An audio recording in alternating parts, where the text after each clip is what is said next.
Lo conocí en 2018 en una conferencia de hombres y ahí estaba en Neuquén.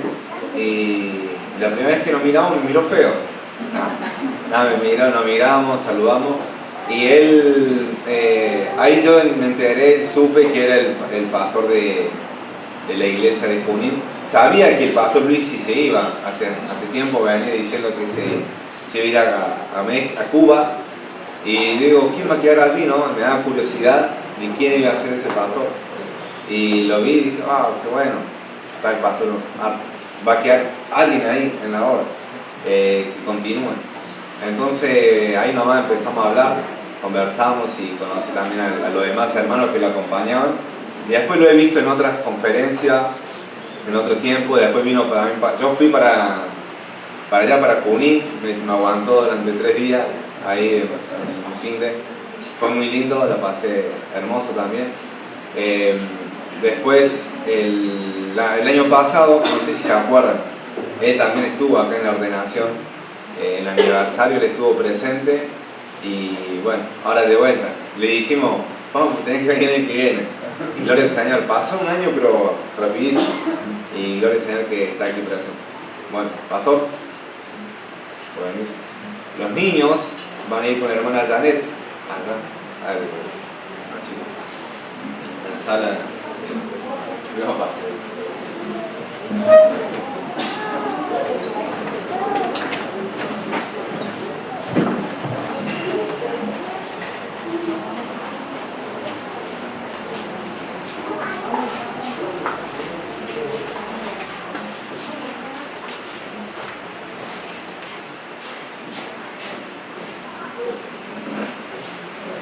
Buenos días, hermanos. Me presento, soy Vito Arfo, pastor Vito Arfo de la iglesia de Junín. Ahí me presentó ya el hermano, pastor. Pero bueno, soy Vito, ahí está Rocío, por ahí está Abigail. No sé si se despertó. Creo que se despertó para escuchar el coro de las chicas de la iglesia. Creo que se despertó porque escuchó un cántico angelical y dijo, no me lo voy a perder. En casa quedaron los otros dos. Trini va a cumplir 13 ahora el miércoles y Efraín tiene 9. Queríamos venir todos pero no se pudo y bueno, se quedaron allá apoyando ya también la reunión en Junín. Ahora nosotros tenemos reunión a la tarde, así que en un ratito ya vamos a estar hablando por teléfono a ver cómo se están preparando para la reunión. Pero bueno, espero que sea de bendición. Pero muy contentos de estar acá en el cumpleaños de ustedes, porque ustedes son la iglesia. Así que el cumpleaños de ustedes, número 26. Nosotros tenemos de 17 años. Somos menores todavía. Ustedes ya tienen 26. 26. Un montón de años, hermano. Un montón de años que sea. Un año con el pastor Luciano. Un año. Fue el mejor, ¿no? Bueno, un año con el pastor Luciano y 25 años con el pastor, que es ya casi una leyenda el pastor. Así que bueno, quiero compartirte algo que el Señor ha puesto en mi corazón, la palabra de Dios, en la carta a los Romanos. Me dijo, pastor Luciano me dijo, cortito que hay comida, así que no vamos a hacer caso. No me dijo eso.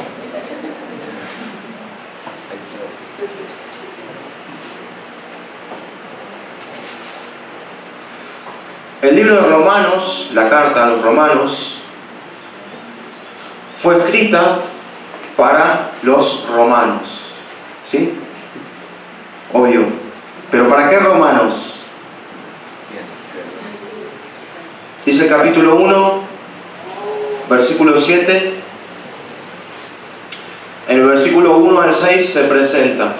A Pablo le gustaba presentarse con todo el currículum. Pablo, apóstol de Jesucristo, y presentaba todo su historial. Y en el versículo 7 dice: a todos los que estáis en Roma, amados de Dios, llamados a ser santos, gracia y paz a vosotros, de Dios nuestro Padre y del Señor Jesucristo.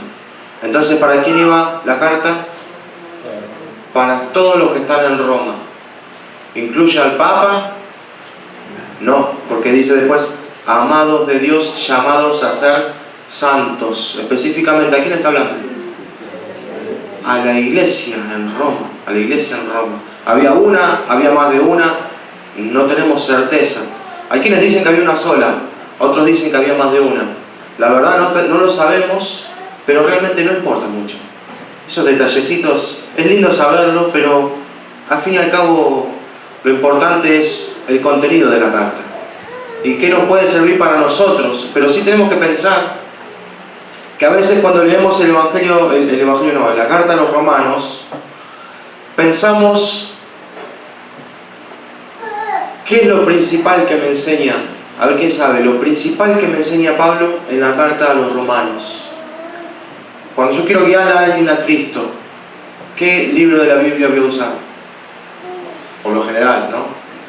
La carta a los romanos.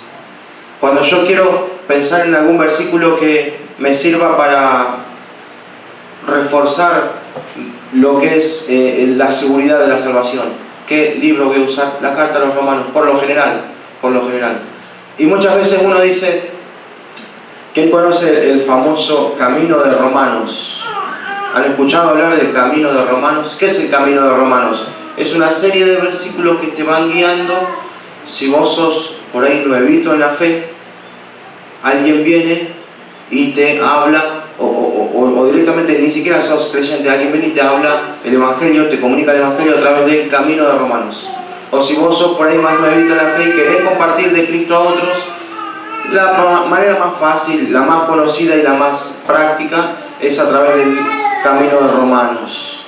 Algunos otros por ahí estudian un poco más y saben por ahí usar algunos versículos de Isaías y tal vez de los Evangelios, pero por lo general se empieza aprendiendo los versículos de Romanos. Son los primeros que nos aprendemos y son muy buenos versículos, pero que mucha gente dice, yo no necesito escuchar el Evangelio. Muchas iglesias dicen, no necesito escuchar el Evangelio porque yo ya escuché el Evangelio en un principio. Yo no necesito escuchar el Camino de Romanos porque yo ya escuché el Camino de Romanos cuando fui salvo.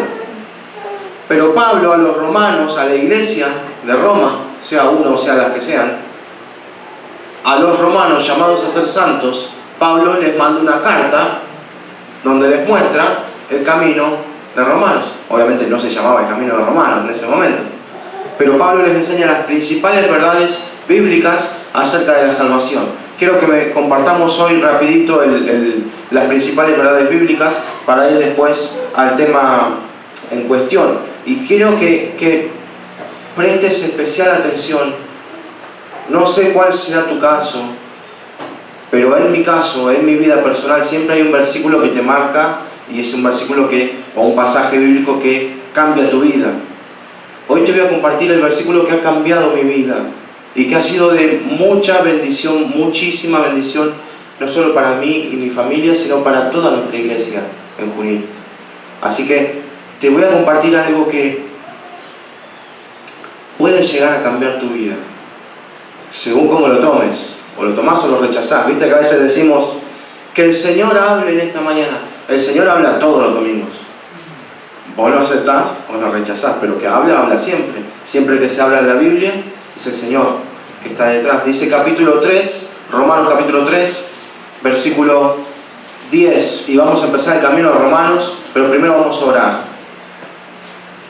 Cuando tengan Romanos 3:10, oramos. Te damos gracias, Señor. Te damos gracias, Padre. Has sido bueno con esta iglesia. Has sido muy generoso, Padre. Nos das más de lo que merecemos. Te doy gracias por el gozo de poder estar de visita acá en tu casa, Señor, en Córdoba, en esta iglesia. Por algún motivo que hiciste, Señor, que sea yo el invitado. Por algún motivo que hiciste que estén los que estén. Por algún motivo que hiciste que no esté el que no vino. Señor, nada pasa por casualidad y tenés un propósito para cada cosa. Yo estoy seguro, Señor, que si los hermanos aceptan este pasaje que voy a compartir, como yo alguna vez lo acepté, como mi iglesia alguna vez lo aceptó y todo cambió, yo estoy seguro que todo puede empezar a cambiar para bien en la vida de esta iglesia. Bendecinos, Señor, y ayúdanos a prestar especial atención a tu palabra. En nombre de Jesús. Amén. Empezamos con el capítulo 3, versículo 10, y vamos a leer versículos que ya los conocés seguramente. Pero no importa, porque Pablo, aunque los conocía, les repetía, y no está de más nunca la repetición. Versículo 10 dice: como está escrito, no hay justo ni aun uno, no hay quien entienda, no hay quien busque a Dios. Todos se desviaron, a una se hicieron inútiles, no hay quien haga lo bueno, no hay ni siquiera uno. Hasta ahí. ¿Qué me dice ese pasaje? Lo primero que tengo que entender, cuando yo soy una persona del mundo, una persona como cualquiera, ¿no? Yo no conozco a Cristo y viene alguien y me presenta el Evangelio, lo primero que me tiene que hacer entender es esto: yo, igual que cualquiera en el mundo, tengo pecado. ¿Por qué? Porque no hay justo, pero ni siquiera uno. Por más que se crea el por más que se crea el líder religioso de lo que sea, por más que se siente en un trono, por más que esté en el Vaticano o donde sea, no hay ni uno, ni siquiera uno, que no tenga pecado. Eso es lo principal que tenemos y es lo básico. Versículo 23. Una vez que yo entendí que tengo pecado, que no soy justo, y uno puede decir, bueno, sí, está bien, sí, soy pecador. ¿Y qué pasa con eso? Bueno, lo que pasa es esto.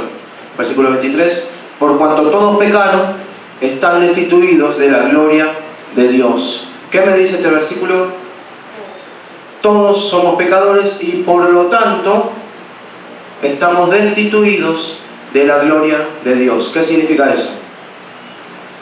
Dios es luz. Dice primera de Juan que Dios es amor, ¿sí o no? Primera de Juan capítulo 4, Dios es amor.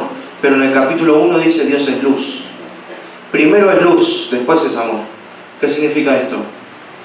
Dios es santo, es perfecto y es intachable por donde lo mires. Y también es amor. Y como es amor, quiere estar con nosotros. Pero primero es luz. No puede estar con vos si estás sucio de pecado. Porque primero es luz, después es amor. Entonces, como Él es luz y después amor, si Él fuera amor y después luz, fíjate que si Él quisiera tener contacto con vos, quisiera tener una amistad, una relación con vos, y después es luz, en segundo lugar es luz, Él dejaría de ser luz porque está en segundo lugar y se ensuciaría para poder estar con vos que estás sucio de pecado. Pero como Él primero es luz, es santo y perfecto en todo y después es amor, entonces Él la única manera que encontró, ¿cuál fue? Bueno, ahora vamos a ver la manera que encontró: limpiarte a vos de tu pecado para que puedas estar con Él. No es que Dios es tan perfecto que nadie se pueda acercar a Él porque no estás a mi altura. No es esa la actitud.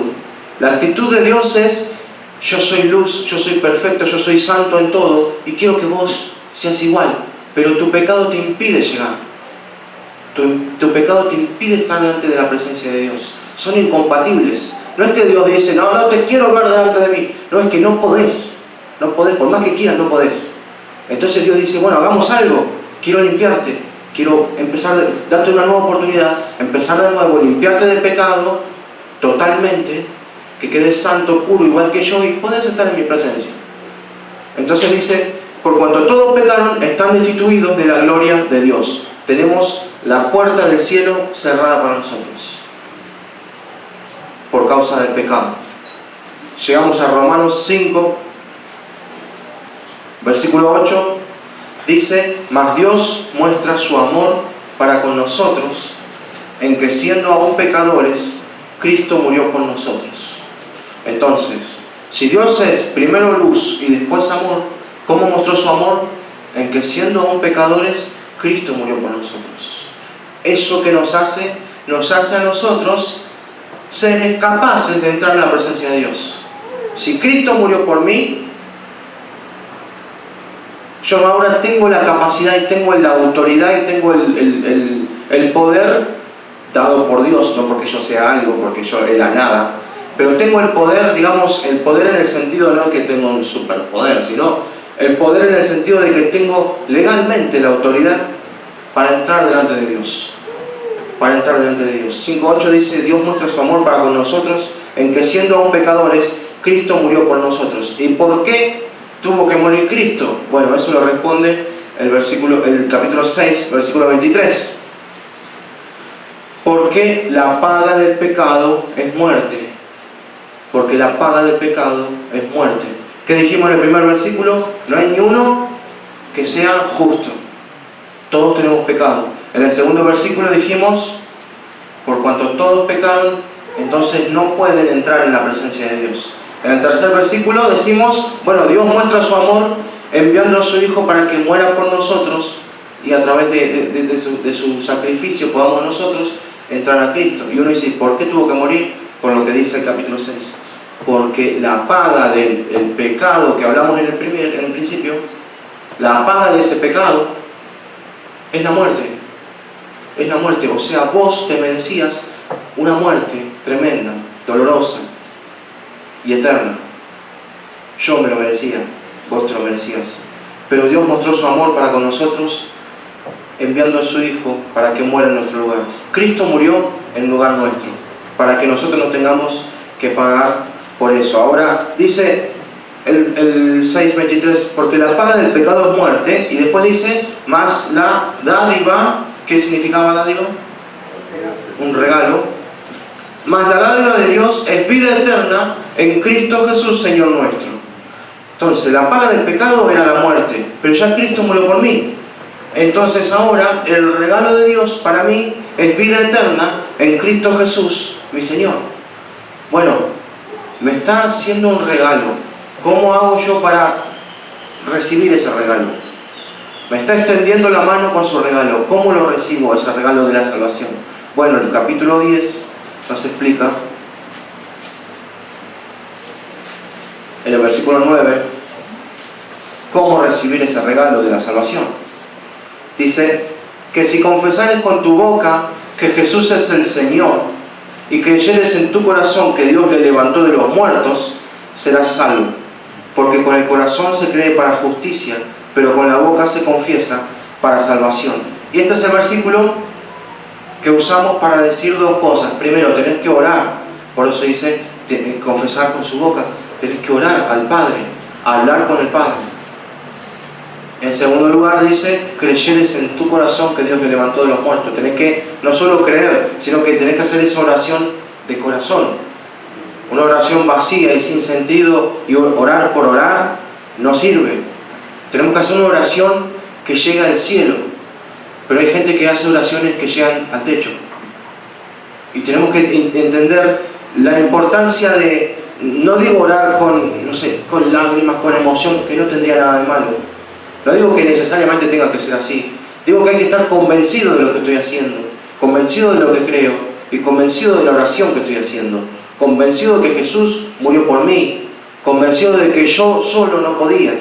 Cuando yo estoy convencido de todo eso, a través de todo el camino de Romanos, que son los versículos que estuvimos leyendo, cuando yo me convencí de todo eso, mi oración va a ser sincera, de corazón, honesta, y voy a pedir la salvación, porque voy a entender la necesidad de la salvación.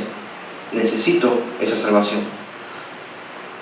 Ahora, en muchos casos se llega a este versículo y cuando la persona hace la oración, pidiendo a Dios salvación, pidiendo a Dios una nueva oportunidad, pidiendo a Dios empezar de nuevo, por lo general, no siempre, pero por lo general, se le palmea la espalda y le dice, te felicito, ahora somos hermanos, ahora sos un hijo de Dios, y cuando mueras ya no tengas temor de castigo eterno.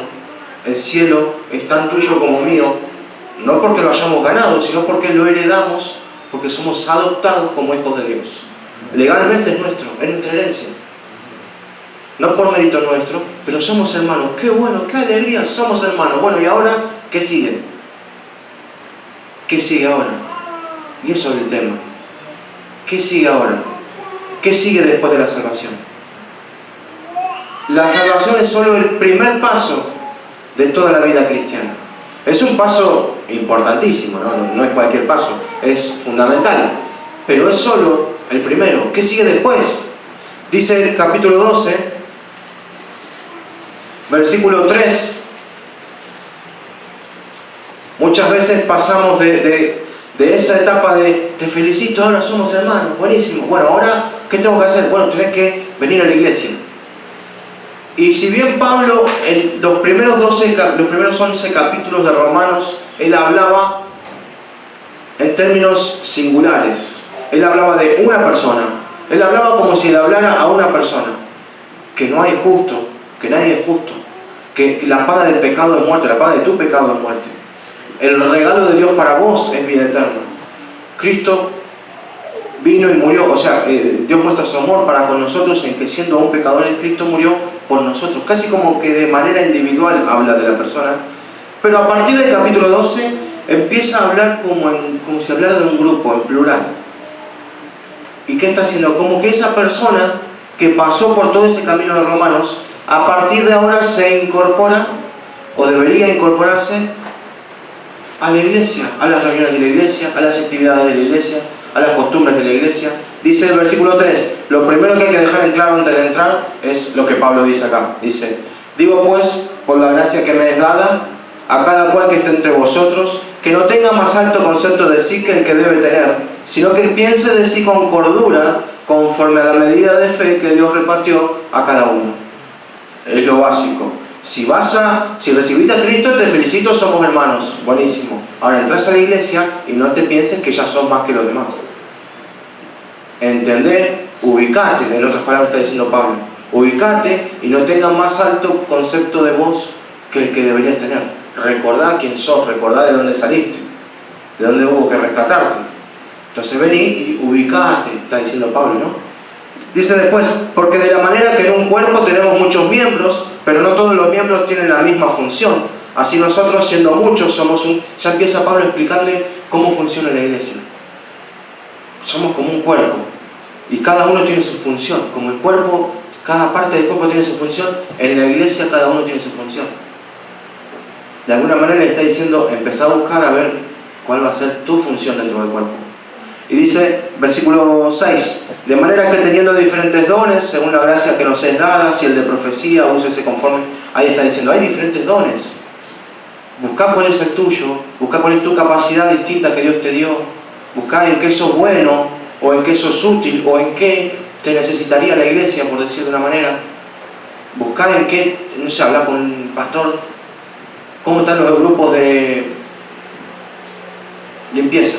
Y no, limpia siempre el mismo. Bueno, armemos grupos de limpieza. Organicemos, no, yo puedo ir, ¿no? No necesitas ser un genio de la Biblia para venir a limpiar el templo, cortar el pasto.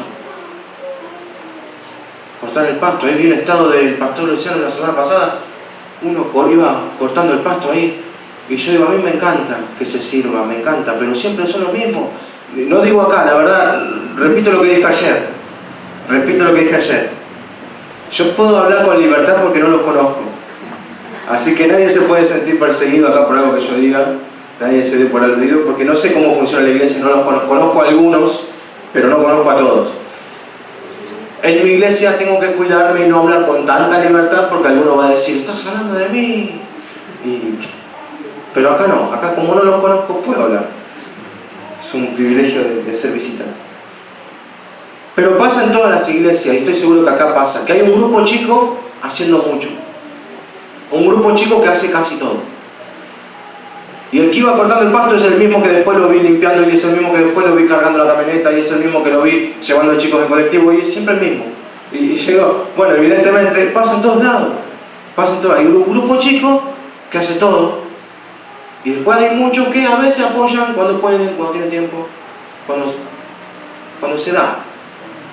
Pero acá Pablo de entrada te dice, bueno, entraste a la iglesia primero, entendé que no sos más que nadie, tampoco menos que nadie, ¿no? Pero no sos más que nadie. Ubicate dentro de la iglesia. Segundo, seguramente tenés alguna capacidad, algún don o algo que Dios te ha dado, bueno, empezamos a usarlo en la iglesia. Tercero, dice, bueno, versículo 8, el que exhorta en la exhortación, el que reparte con liberalidad, el que preside con solicitud, el que hace misericordia con alegría. Y el versículo 9 dice, el amor sea sin fingimiento, aborreced lo malo, seguid lo bueno. Ahora, hay gente en el mundo que aborrece lo malo y trata de seguir lo bueno. Hay gente en el mundo que te vas a encontrar que solo le falta ser creyente, pero son excelentes personas. Y en cuanto a su conducta, son incluso en ocasiones mejor que nosotros, en cuanto a su conducta. Pero le falta a Cristo. Acá estamos hablando de una persona que recibe a Cristo y entra en la iglesia. ¿Y cómo era tu vida antes? La verdad me importa poco y nada. Lo que me importa es cómo es tu vida hoy. Y tu vida hoy, en el contexto de la iglesia, debería ser como dice el versículo 9. Amor sin fingimiento. Aborrecer lo malo y seguir lo bueno. Ahora que soy un hijo de Dios, entiendo qué es lo malo y qué es lo bueno. Antes yo tenía mis propios conceptos de qué es malo y qué es bueno. Ahora yo voy a aborrecer lo que Dios llama malo. Y voy a seguir lo que Dios llama bueno. No lo que a mí me parece. No tiene nada de malo, por ejemplo, una carrera de medicina. Quien quiera estudiar la carrera de medicina, ¿qué va a tener de malo? ¿Cómo va a ser algo malo? O sea, por donde lo mires no va a ser malo, va a ser bueno. Pero si eso te aleja de Dios, si eso no tiene que ver con los planes que Dios tiene para tu vida personal, ahí se convierte en algo malo. Dice un proverbio, hay camino que al hombre le parece recto, pero su fin es camino de muerte. A mí me gustaba mucho el deporte. ¿Y qué tiene de malo el deporte? ¿Qué hay en el mundo más sano que el deporte? Y me gustaba mucho el fútbol. No hay nada más sano que el fútbol. El tema es este, el fútbol es el domingo. Y yo el domingo tengo que ir a la iglesia. Hay camino que al hombre le parece recto, pero su fin es camino de muerte. Aborrecer lo malo y seguir lo bueno. Ubicate en el contexto de la iglesia. Ahora, sigue después, amaos los unos a los otros con amor fraternal, en cuanto a la honra, prefiriéndoos los unos a los otros. Está hablando siempre de aquella persona que entró a la iglesia y que ahora empieza a manejarse de manera grupal, plural, ¿no? Colectiva, de manera colectiva. Pero el tema es este, y este es el grave error de muchas personas. Pasar de ese primer estado, de la palmadita de te felicito, somos hermanos, a entrar directamente a la iglesia, sin haber pasado por el paso que hay en el medio, por el último versículo que debería ser la clave, y así como el primero es aclarar que no hay justo ni aun uno, el último debería ser este que te voy a mencionar, y que debería ser la conclusión de todo el camino de Romanos, y que muchas veces nos olvidamos. Porque en el momento que la persona, en Romanos 10, 9 y 10, hace su oración, ya está, la palmadita y a la iglesia. Y nos salteamos este pasaje que es el que marcó mi vida y la vida de nuestra iglesia allá en Junín. Capítulo 12, versículo 1, dice, así que hermanos, os ruego por las misericordias de Dios. ¿Cuáles son las misericordias de Dios? ¿Cuáles son? Todas las que leímos antes, en los capítulos anteriores. ¿De qué se trataban? De que Dios perdona, de que Dios nos ama, de que envió a su Hijo, de que a pesar de que somos pecadores, Cristo murió por nosotros. Todo eso son las misericordias de Dios, la dádiva que nos daba, que leímos ahí. Así que os ruego por las misericordias de Dios que presentéis vuestros cuerpos en sacrificio vivo, santo, agradable a Dios, que es vuestro culto racional. Y esta es la clave. Presentar tu cuerpo como un sacrificio vivo, santo y agradable a Dios. ¿Qué es un sacrificio? Un regalo que se le hacía a Dios, por decirlo de alguna manera. Una ofrenda a Dios. Consistía en un animal encima del altar, sacrificado. Dios dice, yo quiero que seas un sacrificio, que te regales vos completo, pero un sacrificio vivo. Muerto no me servís. Yo te quiero como sacrificio vivo y yo te voy a usar como yo quiera. Quiero que seas un sacrificio vivo, santo. ¿Qué significa santo? Apartado. Apartado. La palabra santo no necesariamente tiene que ser apartado para algo, digamos, bíblicamente la palabra santo tiene que ver con que yo te aparto porque tengo una tarea especial para vos. No es que sea mejor que los demás, simplemente tengo una tarea distinta para vos. Esa es la idea de la palabra santo. Apartarte para decir, hay algo especial para vos, distinto a lo de los demás. No es que sos mejor que nadie porque cada uno va a tener su ocupación especial, pero hay algo que específicamente para vos.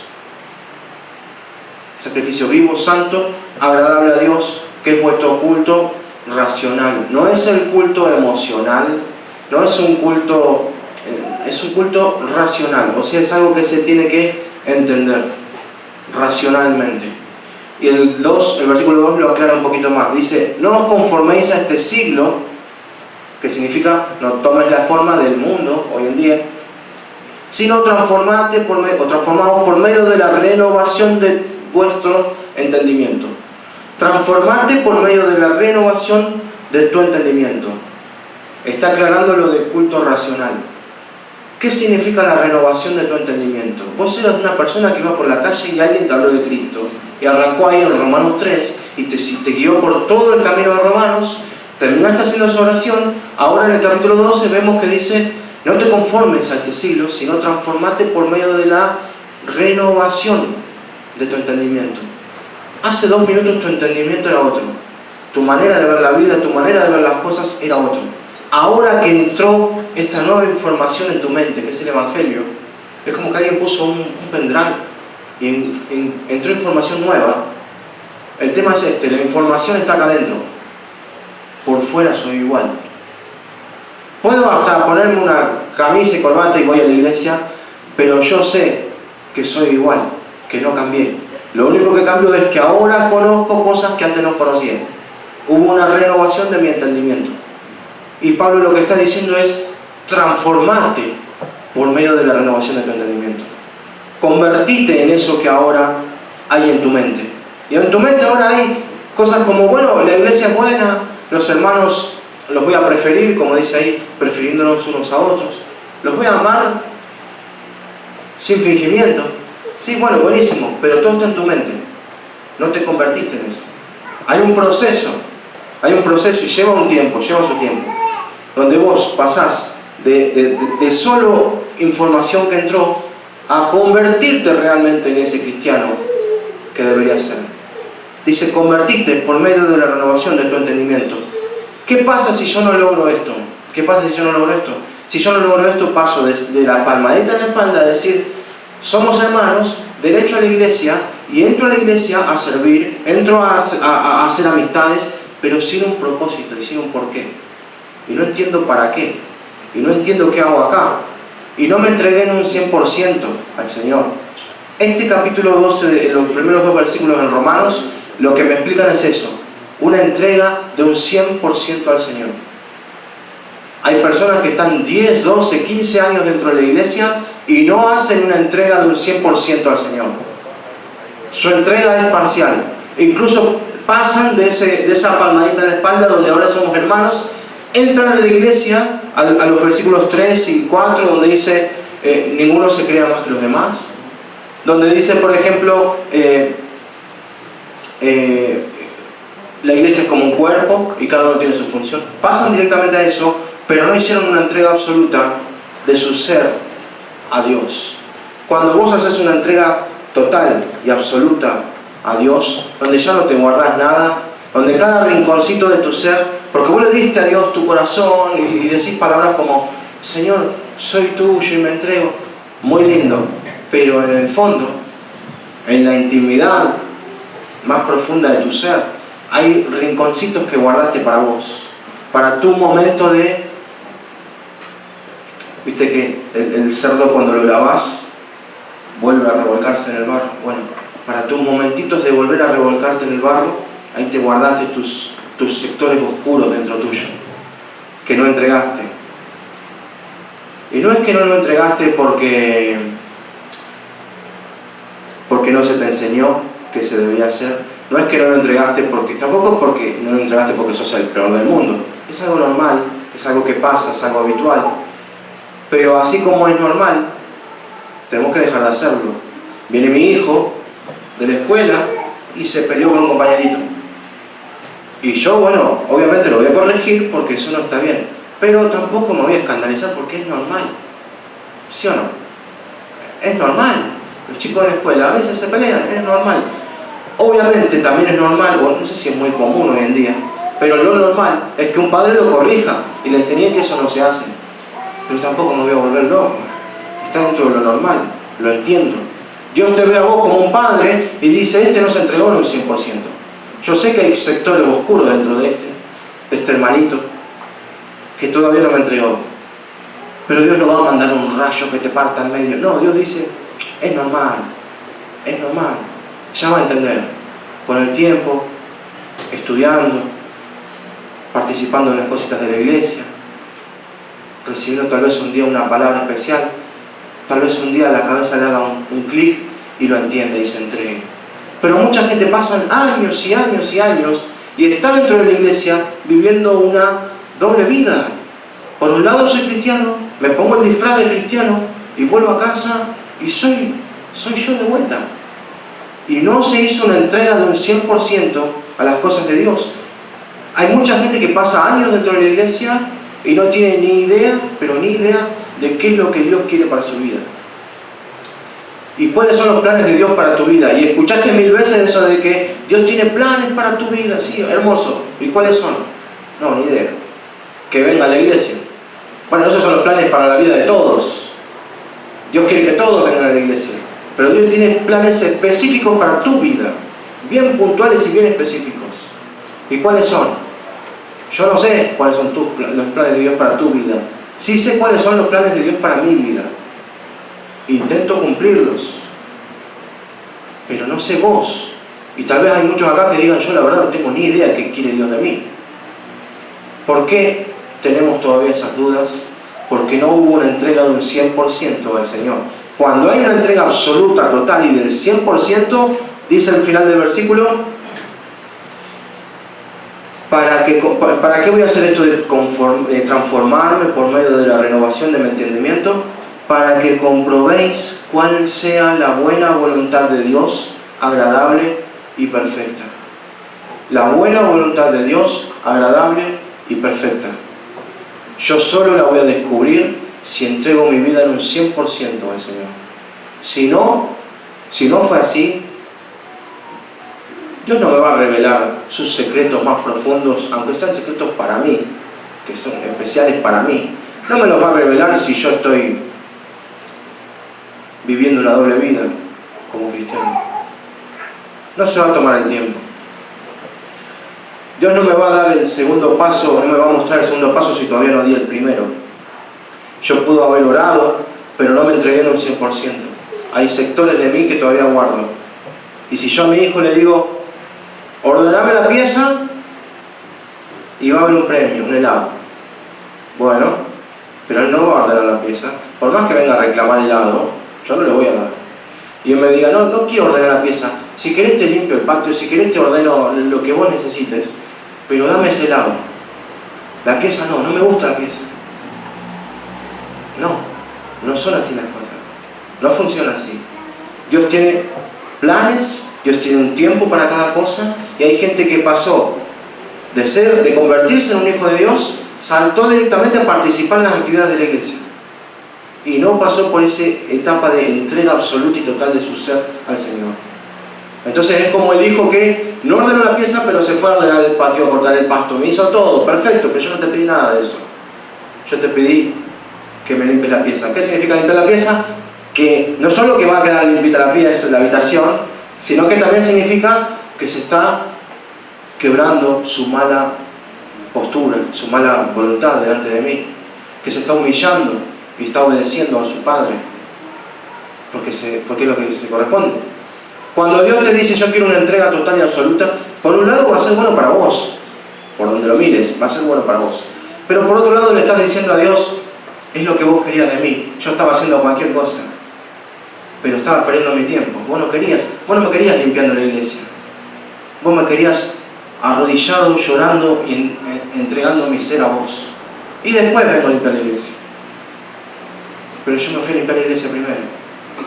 Me metí en todo este círculo de así como somos un cuerpo y así como funciona el cuerpo, funciona la iglesia. Me metí en todo eso sin haberme entregado en un 100%. Cuando pasa eso, hermano, llega un punto que uno empieza a trabajar en la iglesia y dice, ¿para qué hago esto? No sé los siervos, no lo sé, pero estoy seguro que les ha pasado por la cabeza momentos de decir, cortar el pasto ahí, mirar todo, tienen un campo hermoso acá, un terreno hermoso. Pero habrán mirado y habrán dicho, yo solo, cortando, siempre solo, con todos los que somos, siempre yo solo. Seguramente te ha pasado por la cabeza, porque a todos nos ha pasado alguna vez. Con todos los que somos tengo que limpiar yo siempre. La pileta, lo que sea. Siempre yo. ¿Qué pasó? No hubo una entrega absoluta, total, antes de venir a servir. Me salté la etapa. No necesitamos, hermanos, por más que es hermosa y amo esta iglesia, me encanta, me siento en casa, pero la iglesia no necesita siervos. La iglesia necesita personas que se entreguen totalmente al Señor. No necesitamos siervos de la iglesia, necesitamos siervos del Señor que vengan y hagan lo que tengan que hacer en la iglesia, lo que sea, lo que les toque. Siervos del Señor, una entrega absoluta y total. Eso es lo que se necesita. Vamos a orar.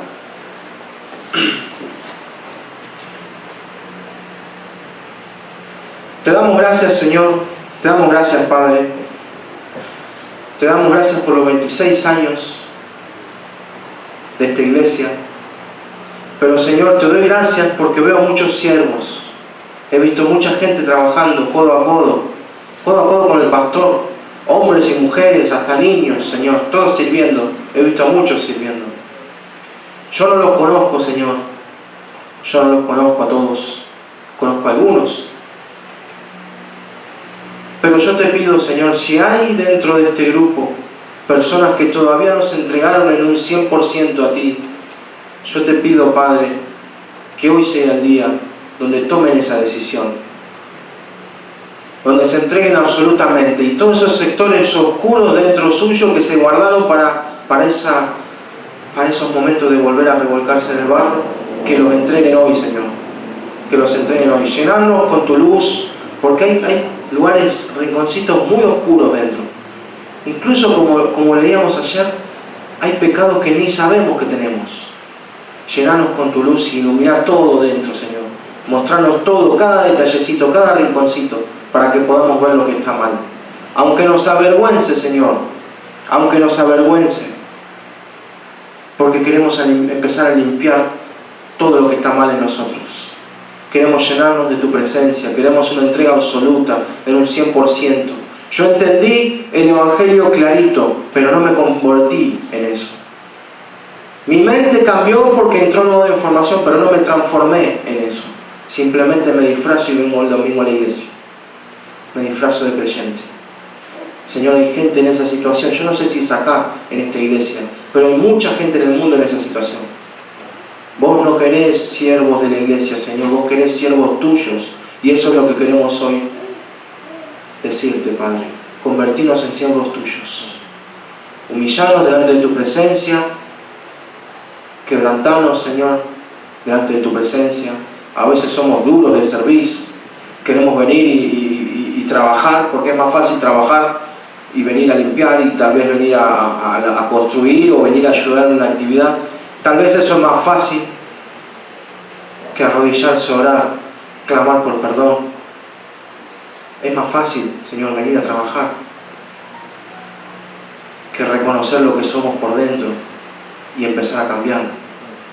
Es más fácil venir, Señor, vos sabés, Señor, que es más fácil venir, organizar todo, acomodar todo. Eso es más fácil que compartir el Evangelio a otro. Eso es más fácil que ayudar al hermano que está sufriendo con algún tipo de adicción o cualquier tipo de problema. Pero no queremos ni hablar de esos temas, queremos evitarlos. Vengamos, trabajamos todos juntos, codo a codo, ni hablemos de esas cosas que nos avergüenzan. Señor, que eso empiece a cambiar hoy en esta iglesia. Si es que existe, la verdad no lo sé. Pero estoy seguro, Padre, que acá hay personas, de esto sí estoy seguro, hay personas que no se entregaron en un 100% a ti, Padre. Yo te pido, Señor, a estos hermanos con los ojos cerrados, sin abrir los ojos, nadie está mirando. Yo les voy a pedir, voy a estar orando por ellos y le voy a pedir, Señor, si hay alguien entre mis hermanos acá en esta iglesia que quiera hacer una entrega absoluta y total al Señor, con los ojos cerrados, puede levantar la mano o bajarla enseguida y yo voy a estar orando por esa persona. Amén, ya te vi. ¿Hay alguien más? Amén, ahí te vi. Voy a estar orando por todos ustedes. Amén. Amén. Si hay alguien más, levanta su mano, la baja enseguida. Amén. Gloria a Dios. Amén. Muchas manos. Bueno, no es nada raro, como te decía, no es cuestión de sentirse mal. Hay que sentirse mal, hay que sentirse incómodo, pero hay que resolverlo y listo. Se resuelve y se sigue. Vamos a orar. Señor, gracias. Te pido por estas manos que se levantaron, Padre. Hubo varias manos levantándose, vos las viste. Tal vez hubo algún vergonzoso que no se animó a levantar la mano, pero Señor, vos conocés su corazón y sabés que Él quiere hacer una entrega total hoy del 100% a ti. Yo te pido, Señor, que a partir de hoy empecemos esta iglesia, Señor, esta iglesia en la que hoy visito, empiece a convertirse en aquello que una vez entró en su mente. Empecemos a transformarnos en aquello que esperás de nosotros. No siervos de la iglesia, siervos tuyos, Señor, que hacen lo que hay que hacer. Y como siervos tuyos, a veces nos vas a mandar a servir en la iglesia. Buenísimo, ahí estaremos, ahí vamos a estar. Pero siervos tuyos, Padre, siempre siervos tuyos, siempre a tu disposición, una entrega absoluta, total a ti, Señor, a ti. Tocar nuestros corazones, llenarnos de tu luz, empezar a buscar eso que está mal, queremos eliminarlo hoy mismo, Señor, hoy mismo. Ya fueron muchos años de ocultar ese pecado que me avergüenza. Padre, hoy se termina, hoy se termina. No se termina hoy, no es que ya basta, ya está. Hoy empiezo a luchar con más intensidad. Y si mañana o pasado vuelvo a caer, me levantaré y seguiré luchando, Señor, seguiré luchando. Eso es lo que querés de mí, una entrega absoluta, no una doble vida. Perdonanos, Señor, por nuestros errores y bendecí a esta iglesia. En nombre de Jesús. Amén.